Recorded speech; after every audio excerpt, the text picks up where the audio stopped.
Hi everyone, my name is Jess Bagnall. I'm one of the authors for the anthology Blood in the Mirror. Today I wanted to talk about our favourite fairy tales. We all know I do Twisted Tales, and I wanted to talk about one of my favourites, Alice in Wonderland. And I created a story, Alice in Underland, which is just basically the dark version of her falling down the rabbit hole with all of her dead pets, or yeah, the dead animals from Alice in Wonderland. I think this was my first taste at writing a zombie story. My second was I did Little Red Riding Hood, and she had a twin sister, and her twin sister turned into a zombie. It was a zombie apocalypse story based in the UK in the 19th century, and it is brutal. Read it. I'll put the link down below. It is awesome. So Alice in Wonderland is my favourite story because it is full of wonderfully colourful, mentally unstable creatures that are fabulous.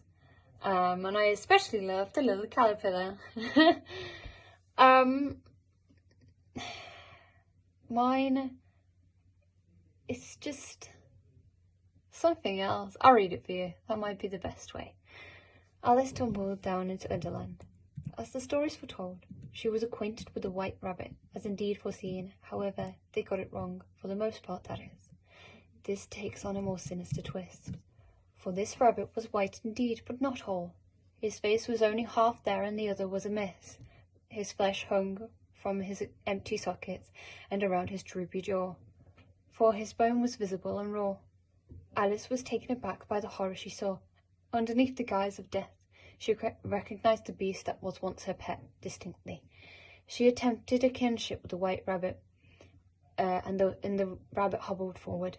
However, this did not last, as he was now rabid. He launched himself towards her, his red eye aglow, and tore into her big toe. Her scream woke the dead. No, literally woke the dead. There was a mouse that walked on one leg, dragging herself towards poor Alice. A hare twice the size of her rabbit, and a bit grey. He slithered himself towards her like she was his next prey. Next came a hound, surely not the same she'd spotted as a child. Oh yes, the same, and now it was in her presence growling, with his haunches low and his hackles raised. He was the worst. He had all his legs, but no fur, only lumps of skin hanging from his limp bones. He had all his teeth, but no eyes. His ears were torn thrice, so he should not look at her twice, surely. He could not see. He could not hear. Oh, calamity! She took a deep breath. Mistake, that was alas, for all around her pounced and attacked. So I think my favourite line is, he launched himself towards her, his red eye aglow, and tore into her big toe.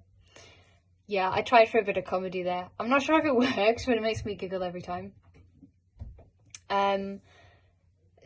It's not just sinister. Like, I think the way that I wrote this was different from all my other pieces as well. I think I went a little bit Old English on this one, but it worked for the style of story that it was, and it definitely worked with all of the other characters. I brought them to life in a different way, and I think it worked. You guys tell me what you think, and we will talk next time about Cinderella.